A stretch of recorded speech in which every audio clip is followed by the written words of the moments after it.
Welcome to Marketing People Love. Today I have Martin Forde. Now, Martin Forde and I go way back because he was part of the original team that rolled Dr. Squatch out into retail nationwide, and we worked kind of together, but never directly. So this is our first full conversation around what it takes to win and launch at retail.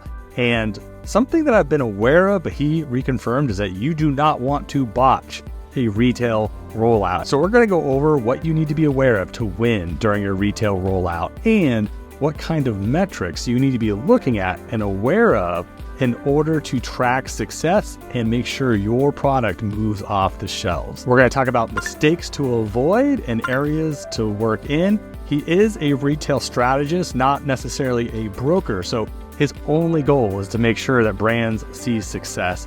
And so with no further ado, Martin, welcome to Marketing People Love. Thanks, Jacques. Really grateful to be here. We've, been in each other's orbits for what feels like years. So absolute pleasure to get to jam with you for next hour or so. So excited to talk all things retail, D2C, consumer. It's quite the intersection we play in. So excited to jam. Yeah, we originally crossed paths in our work with Dr. Squatch. You helped them start getting into retail. Obviously, we've done a ton of work with them on building the brand. And where I wanted to start this conversation was around retail readiness, because people listening to this podcast come from a variety of backgrounds. I have everywhere from Fortune 500 businesses to people who are thinking about starting a brand, right? Like it's a huge broad swath of people that reach out to me saying, hey, listen to Marketing People love it. Help me. You mentioned something before we started all of this conversation for the podcast around what that readiness looks like to have someone that may be at quote unquote at scale, a certain channel. So help us understand, like, who do you tend to look at or work with, and what makes someone maybe more or less ready to consider retail as a channel? Great question, Jock. I'll try to answer that in as succinctly as a way of possible. But what makes a brand retail ready? I think it's a tough question to actually answer, but I think it depends on the type of brand. So, and it depends on what your objectives for retail more broadly actually are. So let's just make some assumptions. Let's say you have, to your point, an at-scale channel. So that at-scale channel could be Amazon. That could be D2C. That could be TikTok Shop. That could already be retail. You could already have retail distribution. You're looking to expand within it. So you have an at-scale channel and you want to attack retail in a systematic, strategic way. What makes a brand retail ready? My thesis, my hypothesis, is one of the core attributes which will delineate a brand's success in retail is going to be its awareness. And so that's what I really want to stress this point for the listeners is awareness and at scale are correlated. So an at scale brand, let's say a brand at, I'm making just a arbitrary number up, let's say 5 million of top line across some channel. You're likely large enough at that scale to have some semblance of brand awareness within your specific customer demographic. And so what is up to you as the brand leader, brand CEO, brand founder, whoever might be leading the charge in the retail strategy, and this is what I help people do, is how do you make that puzzle fit together? How do you take this awareness that you have within this existing subset of consumers, it's not all consumers, and then how you select a retail partner that has the maximum, let's say, affinity to your brand, the maximum awareness, exposure to your brand, because this leads me into another point of like this intersection between what value does retail serve in the context of a direct-to-consumer brand. Again, we can talk about Squatch and at length, of course, but retail, when you're at scale, again, I want to keep hammering this, when you're an at-scale brand, functionally serves as a customer acquisition channel. So it is a way for you to acquire new customers for net nothing and or revenue driving, expose them to your brand, because I think the simple fact of the matter, and I talk about this a lot, is D2C as a business model is dead. D2C, I think, as a launch channel is even dead. I think D2C has evolved and the ecosystem and the economics have totally changed. And so really the way to build a brand, a consumer brand in 2024 and looking towards 2025 is omni-channel. And really what's important is sequencing that distribution, figuring out, okay, do I start D2C? Do I start on TikTok Shop? Do I start on Amazon? Do I start retail? How do I sequence that distribution for the maximal outcome for my brand? And lots of this is just, the brand specific. So back to your point, Jacques, on retail readiness. Retail readiness really depends on the brand. It's really tied to household, just overall brand awareness. And I think if you have a meaningful amount of awareness, you're going to be able to drive traffic and velocity off shelf, which ultimately is the key KPI of retail success, is moving product. Yep. So I hope that starts us off. It's great. And I'm gonna double down on this and then bring up the quandary of that statement when you said D2C as a launch channel is dead. And I will say, not fully true. So I just want to hit a quick timeout. It depends on the product category, right? Like, to your point, would I launch with a sub $20 product or AOV? No. So to your point, there's meaning, you can't sustain a business selling $9 bars of soap one at a time, D2C. You can't do that selling a lot of times food one at a time. But there are a lot of brands out there who are growing by tens of millions, if not hundreds of millions of dollars, all direct to consumer. So it is a reality. And so, but here's I think the one of the things I wanted to I guess ask about is, I'm like, okay, great. Having brand awareness is going to help you at the shelf in retail. And it seems very obvious, but like, you go into a retailer, like we have a brand called Bones that we work with. They're a coffee brand. And I'm like, okay, here's a brand that's done hundreds of millions of dollars in revenue over the years, right? But their brand awareness is probably pretty small still on like the national scale, especially compared to Starbucks, Folgers, Dunkin', whatever, right? So you walk into the coffee aisle and you look and you're just met with, you're at a grocery store. How many, right? It's like, probably somewhere between like 20 to 30 brands. It's truly overwhelming. And that's true of everything. Like, you walk into to get water in a gas station and there's 7 to 10 brands of water. And you're like, my gosh, like, there's so many competing forces. So I think my question to you is, you're like, look, retail, like, there are brands who launch into retail and retail only, and that's the channel they start with. There's people that start on Amazon, TikTok Shops, direct to consumer, through their site.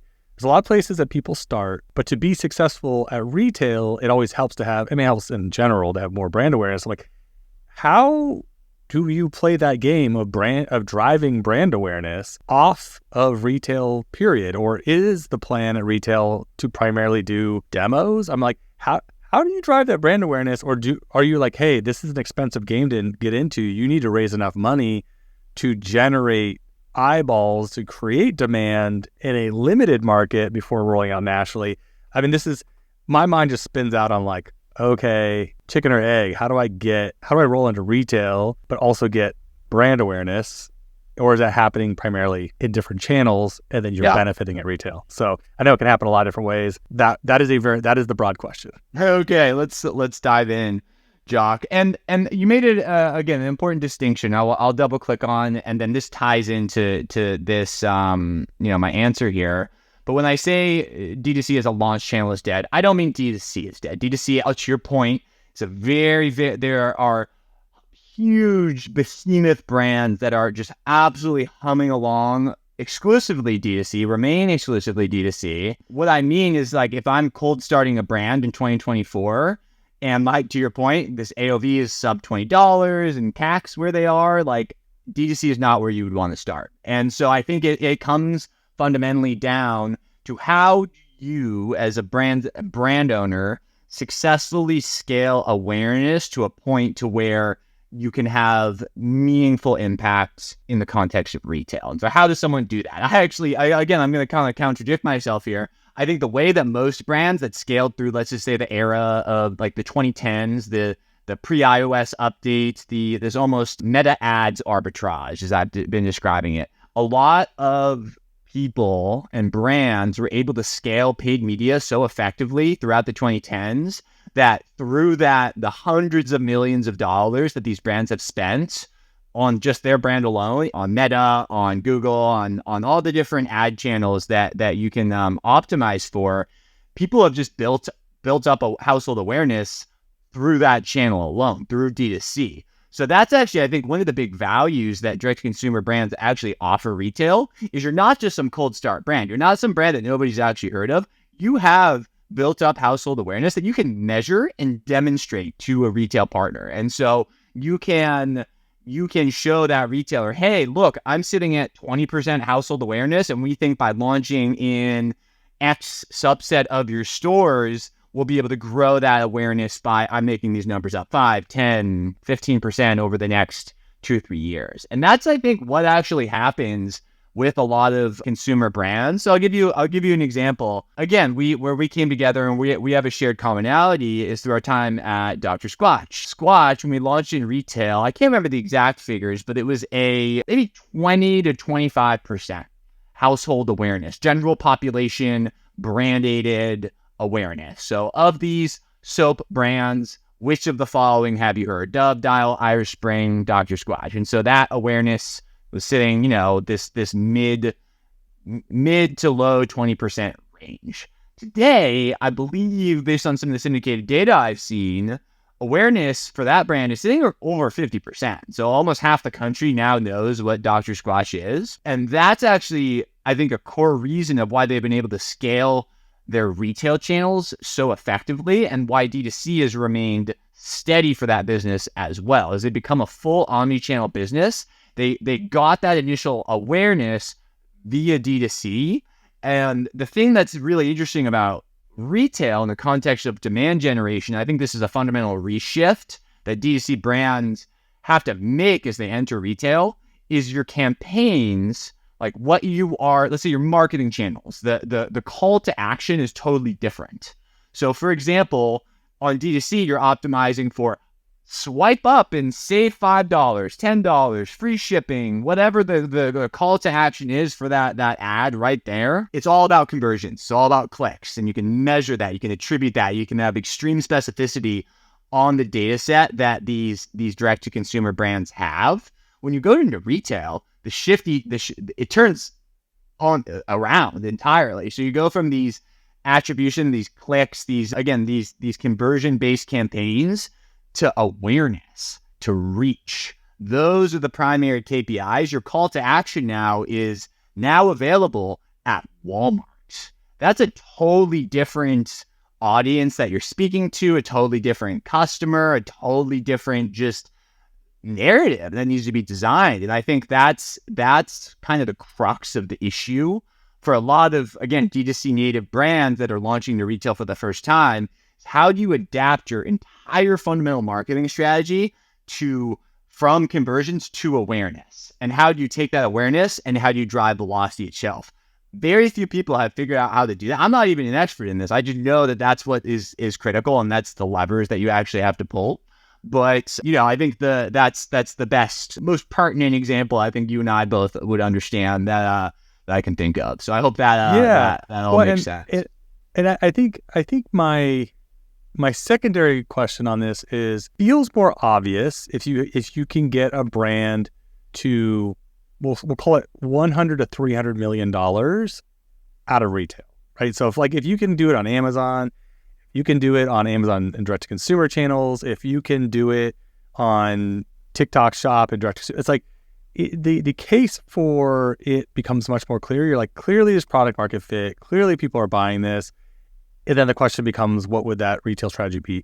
But I want to do almost more of a case study around like, okay, let's say there's a brand that's somewhere between $15 million and $25 million in revenue outside of retail, right? So I'm going to give you this example because this is what we see a lot of.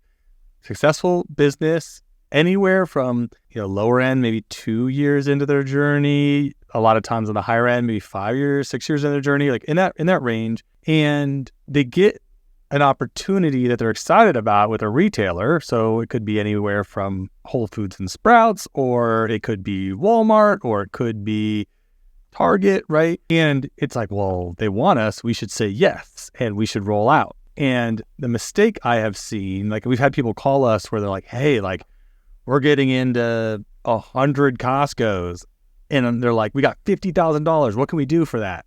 And my reaction is like, pray. Like, I don't know. Like, that's not a good game plan for how big of a rollout this is. What would be your thoughts and recommendations for someone that is at we're kind of call it a unaided brand awareness under 8%, which is most brands, to be honest. Like, by the time that Squatch got to a 25%, they'd already done a Super Bowl spot and they'd done 1 billion views on their ads. Like, it's hard. People don't realize how hard it is to get to that level of brand awareness. Yep. Like, for these brands that are doing real business, they have product market fit, what do they need to be ready for when it comes to, do they need to, in your mind, would you say, do something a little bit more regional that you can control a little bit more? Are you like YOLO it, like roll out and hope for the best? And what are your thoughts there? Because like that's been one of the biggest questions I've ever had is like, do you say no if someone says we want to put you in hundreds of doors just because you're like, I don't know if we can support that? Or do you go, well, I mean, what's your thoughts? Yeah, it's a situation that's all too common, Jog. I think you see a lot of D2C brands that, to your point, are this 20 to 30 million in top line. They start to get some inbound interest from relevant category managers and buyers at all these tier one retailers. And this is always, I think, that's actually phenomenal that you're getting that inbound. And I think you can absolutely have those conversations, have those discussions, have the negotiation. But where brands need to be so careful is they need to be able to hold back. They need to be able to say no. They need to be able to say, hey, listen, this is our strategy. This is our consumer. This is how we're going to activate this consumer to these specific retail doors that we have helped you helped select on. So for example, like let's take Walmart, for example. Maybe you don't want launch chain wide in 3,000, 4,000 Walmarts. Maybe you start in 800 or 1,500 and you kind of subset like, oh, I'm going to focus on a geographical strategy. So I'm going to focus on the West Coast where we're based, where we've had a lot of organic just awareness built up. And we're going to focus all of our marketing efforts towards driving conversion and traffic in those specific areas. That's where I think you see a lot of brands almost go astray. They just see the potential. They just do the math on the units per store per week times the door count. And they're like, that's 10 million of incrementality for my business. That's huge. Yep. Absolutely. I'll take that trade. But that's assuming, again, a lot of things, but it's assuming that you have almost this steady level of demand through this very disparate, very, very geographically diverse country that we live in. And so I think that's what I would always advise any retail brand of that or direct to consumer brand of that scale approaching retail is do an experiment. And pitch it to your buyer in such a way of, hey, listen, we have a really strong thesis because of our D2C insights. Here's our customer. Here's what we can do. We propose taking down your scope to these specific subsets of stores. Here's the vehicles that we need to be able to drive traffic. We want this type of promotional support. We want this type of off-shelf support. So end caps, sidekicks, floor stands, like just get off shelf in some way. That's a big thing I always advise people to negotiate on is get off shelf. And then try to make a brand block on wherever you're getting placements. So try to have dual placements, try to get eye level, try to influence all these decisions. Don't just be passive and almost let and these things are hard to ask for fundamentally.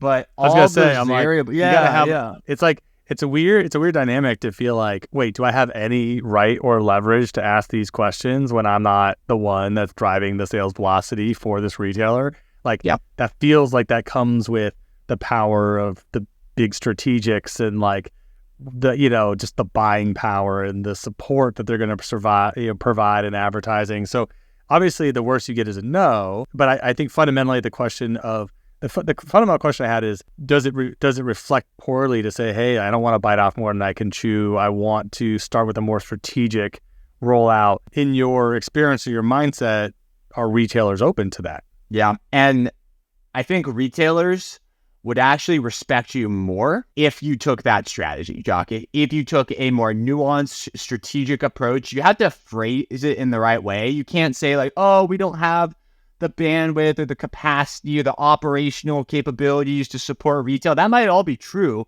You don't want to tell that to your buyer. You just want to say, hey, listen, we want to launch in the most strategic, impactful way for our business to maximize the outcome of success on Walmart as this example. And so that's the way to frame it to this buyer, because fundamentally their incentives are aligned to yours. They don't want to see the maximum unit velocity for your brand at shelf. And yes, there's a lot of other competing interests. And yes, there's big strategic, huge brands like all that you're also sitting on shelf with. But I think that's one of the fundamental advantages of these digitally native, small, upstart, insurgent brands, let's call them, is you can be more nimble, you can be more reactive, you can scale up, scale down, be a lot more thoughtful, and make really, really fast decisions that big co CPG is just structurally unable to do. So that's again the way to have that conversation with a buyer. I think you absolutely, in almost any brand, I would advise any brand to have a retail strategy, have a perspective of where you want to not only live from a retailer perspective, but what category do you sit in? What's your merchandising strategy going to look like? How are you going to be priced? How are you going to be priced across channels? Like, all of these are kind of fundamental table stakes issues that need to be defined that so many people don't even think about until Walmart comes knocking, like, hey, do you want to launch chain wide in X thousand stores? Like it's usually, like, some brands can pull it off. There's a few who've done it, but it's rare. And usually the operational chops of that, the brand who's done it, usually the operators behind that business just have a lot more context and experience than your average, $25 to $30 million D2C brand again. So hope that makes sense, and it does, helps frame things up. So yeah, because I think it's been very interesting. As an agency on our side, we see a lot of things. We've seen everything from nationwide retail rollouts that were multi-million-dollar funded to people who are very far into their journey already at 100+ million, deciding to just start dipping their toes into retail. I mean, we've seen the gamut. Right. And I will say the one area that I thought was interesting was we had a brand come to us that was retail only. And, they wanted to be able to understand, like, how much can advertising potentially support them. And so they were really mindful about essentially splitting their territories. They basically split their retail presence in two, and they had like this campaign run against half of the different, which was smart, because if they had put it against all of it, one, they wouldn't have been able to palpably tell how much it moves the needle, but two, it also just would have spread everything 50% as thin in terms of just how many times they could reach people through a mix of, usually connected television, YouTube, Meta, because those are all ways that they can, serve up to geographically like specific IP addresses or whatever, to make sure that is reaching the right eyeballs. And then once they were able to say, oh, wow, like, we grew a 2 or 3 share in these retail locations, let's double or triple down on this next year. Because it does take time. It takes, 3 to 6 months to kind of start getting that data back. It's not this instantaneous thing. Yeah. Where on the direct to consumer side, it is like that. You start running an ad and within a week, you're like, let's scale this. And retail is just a slower moving animal in terms of investing, seeing that response. In my gut over and over again has been, look, if you get the opportunity to go national retail rollout, that might be a good time to decide to raise your Series A or B or something, to actually get the firepower, not just operationally to do it, but to actually provide the awareness lift. Yep. Or if you're not in that position, then being smarter and more honest about, hey, let me play a game that I feel like I can win, and win win there and build on those wins? Because I don't know. I'm curious to ask, how forgiving do you feel like these different partners are? Like if you try to do a launch into Walmart and it fails, I guess fails. Like let's say they pull you from shelf. How much harder does that make it if you want to talk to a CVS or a Walgreens or a Rite Aid or a Target? Does it become like almost like a issue in your past, or is it just so part of the game that people go, you know what, that's not going to stop us from getting you into the next one? Yeah. I'll answer that really directly, Jack. If you face plant on your first retail launch, if you launch and fall out of distribution because of whatever reason you weren't able to, operationally keep the like on time in fulls, so like just supply the retailer with enough, like just feed the beast, if you will, keep it on shelf. If you couldn't do that, if you couldn't generate enough lift on shelf, you couldn't hit the category average in terms of units per store per week to justify your space on the shelf, you fall out for that. Those are probably the two most common reasons you see brands not be able to scale in retail or fall out of distribution. You do that, you have almost permanently hamstrung your future retail launch prospects. Like it's just, that data is public. And so, one of the first questions that any buyer is going to ask you is, where else are you distributed? And if you don't have a story of like, oh, we launched in Walmart, but we fell out because of X, Y, and Z. Some buyers will overlook that. Maybe you have a good story and a narrative of, but you're permanently going to be playing defense. You're permanently going to have that stain, if you will, on your overall strategy. And that's where it comes back to strategy. Is it's so fundamentally important for brands today to just have a clear perspective of what retailer they want to live in. Because I use Walmart frequently as an example just because I'm so familiar with their ecosystem, but Walmart is not aligned for all brands. Like a lot of, Target is not aligned for all brands. Like you just have to have a clear perspective on where your consumer currently shops and develop a retail program, retail strategy that activates that consumer. So to answer your question again, I want to reiterate this: do not mess up your first retail launch. If you are jumping from D2C, that's that example we used before, 25, 30 million entering retail. That's make or break it time. It is absolutely critical for you to be able to execute.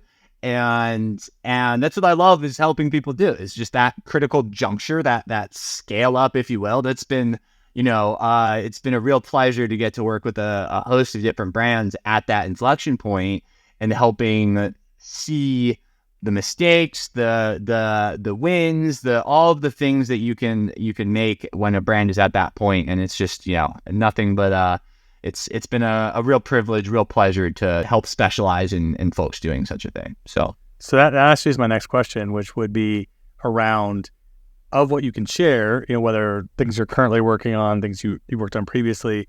What are some of those learning lessons that are top of mind, especially given 2024 moving into 2025 timeframes of like what you're seeing on the battlefield?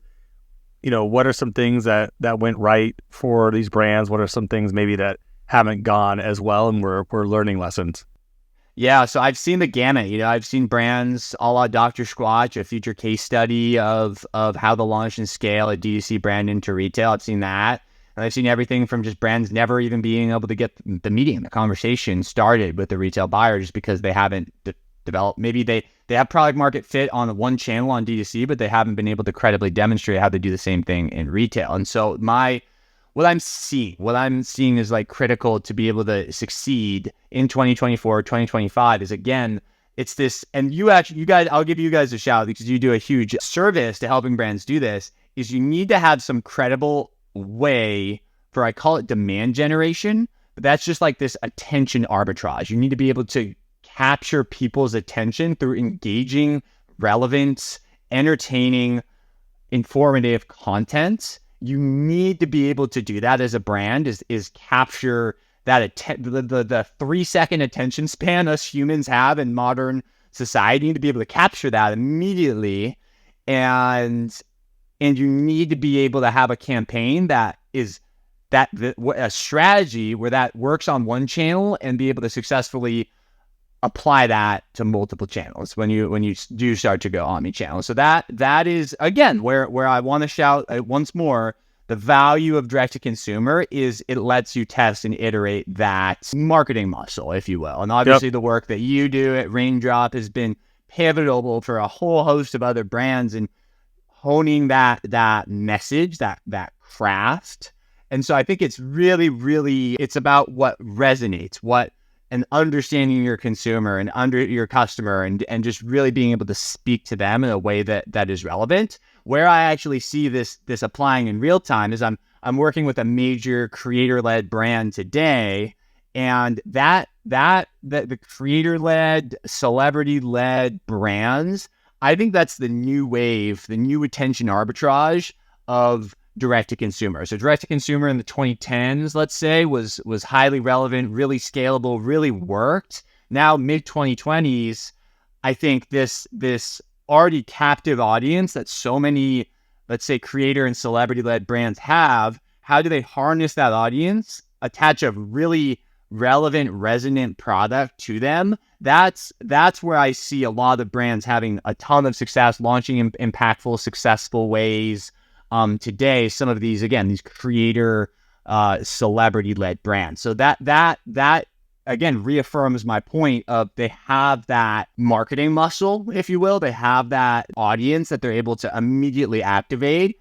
And so it's just a function of how you get eyeballs, whether that's through D2C, whether that's through a celebrity. You need to be able to get awareness, again, back to that point, on your brand. Because if you don't have awareness, you don't really have a brand. People don't know what you are. It's just a product functionally at that point. So really critical.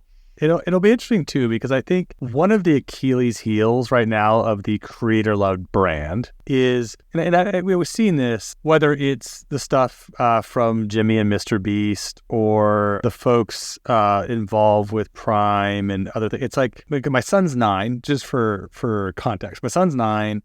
You know, I watched the recent Mr. Beast video with him, and there's a whole segment of the entire piece that is just ad placement, ad placement, ad placement, ad placement. I mean, it's starting to get a little crazy. It was like, it was like, hey, our chocolate, also it's available like Zaxby's. I mean, I'm not making this up. And then it was like, oh, Logan's here, and we're talking about Prime, and oh, by the way, we have Lunchly. And it was like a good 4-minute chunk of the entire piece was just them talking about their brands. And then I look at other brands that are out there, and it's a lot of candy. Like, sadly, it's like, I get why it happens. It's like, okay, it's my 9-year-old son does not have purchasing power on his own. And so, you know, a lot of this is, it's candy, it's these sports drinks. Honestly, Prime is just another version of candy. It just happens to be in a sports drink, you know? I don't mean to belittle the brand by saying that, but I guess what I'm trying to say more broadly is it is not like they're using it to sell trucks. Now, like Marquise Brownlee and like there's some other creators, right, that are like getting more into that, you know, space. But it's like, I've just noticed a lot of the creators are pulling at very kid-focused, very treat-heavy, wants, not needs. And so as much as I'm like, yeah, this feels like the future because they're being very successful at it, and they, you know, I want to be very clear, like very successful. They are disrupting multi-billion-dollar spaces. I'm like, can this playbook be played? Because what they have is not just the celebrity, they have the distribution channels to get hundreds of millions of impressions at no additional cost. That just most brands would have to pay $5 to $10 million just to get in front of that number of people, and it wouldn't be as authentic as coming from the creator. And so I'm like, when you say that you believe creators are the future of these brands, do you feel that way about a soup brand or a, you know, I don't know what else to say than like, you know, or is it like, no, creators will find ways of launching a water brand, launching a, I think it really, and this actually is, to your point, one of the big criticisms of creator-led brands today is that they're not creating categories of value or things that resonate or are authentic to their audience. Because to your point, I think the Primes, the Feastables of the world is absolutely just catering to a category that's highly impulsive, really low, like AOV. Again, it's a retail focused strategy. It's you see that kind of playing out. I think the brands that do this really successfully really need to find a product that is aligned and relevant to the creator that they're attached to. So I'll give you a recent example of a launch I just saw. Is I've ordered this product because it caught my eye. This guy's called Bero, Bero. Tom Holland or Spider-Man, his new non-alcoholic beer brand. Really, really cool. I think disruptive and aligned launch strategy because they attached an authentic story. Tom doesn't drink and has a resonant story as to why, and developed a product, a brand around that story that allows this creator to speak to it in a really authentic way. To your point, does Prime and Feastables, do they really have that same alignment? I don't think so. I agree in that criticism. But I've talked with, creator-led brands that are launching everything from like a fruit snack to, maybe like there's these, is it your example of soup? I think it really just depends on the creator and how you develop a brand around that creator at first. But ideally, I think the ultimate success of these creator-led brands is that they're able to transcend, the brand themselves transcends the creator. People don't know it's like all of a sudden that's I think a great example of that is like Skims, for example. So Skims is a $100 million business, originally jump started by Kim Kardashian. A lot of people don't know that Skims is a Kardashian backed brand. Lots of people don't, because the brand has grown to such a point to where they don't really need that. I think where a creator is really relevant in today's day and age is in that 0 to 1 phase. Is to your point, how do you you nailed it. Yeah. That's then. So again, there's a lot. I hope everyone who's listening to this doesn't take all these. It's highly situational. It's highly contextual around the brand, the strategy, like all these nuances that are very, very relevant for, again, brand owners to really kind of filter through the noise and see what's relevant to them. So again, I hope that rant makes sense, Jock. No. That was the reason I wanted to push in on it is that, you hear these things said in, I don't want to say the ether, but it's like, whether I'm on X or I'm on LinkedIn or whatever, and people are like, creator-led brands are the future. And my reaction to that is like, well, I don't disagree. That being said, it's like when, I think his name's Ryan Trahan, I apologize, but Ryan Trahan. Anyway, he comes out with, it's like, oh, and I have slightly better for you, gummy strips. And then there's another YouTube channel my son watches. I think it's called Unspeakable, something like that. And they're like, and we have gummy snacks, and I'm just like, my gosh, like a lot of candy, it's candy, it's kids stuff, and I'm like, well, that's interesting. Like, there's obviously clearly a huge market for that, and I would say Logan Paul is probably one of the few that has, maybe partly because of his age, has aged up some of his brands. Like Prime hit adults. He's come out with like a personal care brand. Again, it's like it can go from the 13-year-olds all the way up. It's kind of a classic case of like aging with your audience, if you will. But yeah, I was just, and the Kardashians is another good example where like they have launched multiple brands that have done very, very well. And something you said that really resonated with me was, the hardest part of any business is getting it from, we'll call it 0 to 10 million, right? Yep. I mean, first million's hard. The next 9 are just as hard, but like that 0 to 10 million is like, it's really hard. And so when you have someone with a built-in audience and it's something that connects very genuinely for them, it doesn't guarantee you getting to that 10 million, but it gives you a lot of distribution and shots on goal that like otherwise you'd have to pay $10 million for, right? Just to get the awareness and attention. They're able to provide that as a distribution channel through their content. So clearly it's going to give you a leg up, but a lot of us don't have that. And I think a lot of people get confused because maybe they work with a celebrity who will then repost their stuff, but it doesn't seem to have the same impact Yep. as being genuinely worked into the content, and people get confused. They're like, well, how come I paid all this money and they were in the ad and people buzzed it up, but then nothing happened. And it's like, Yep. well, they never had an audience. Like that it's a different relationship to the celebrity. Completely. They don't have the following. They don't have the, they were clearly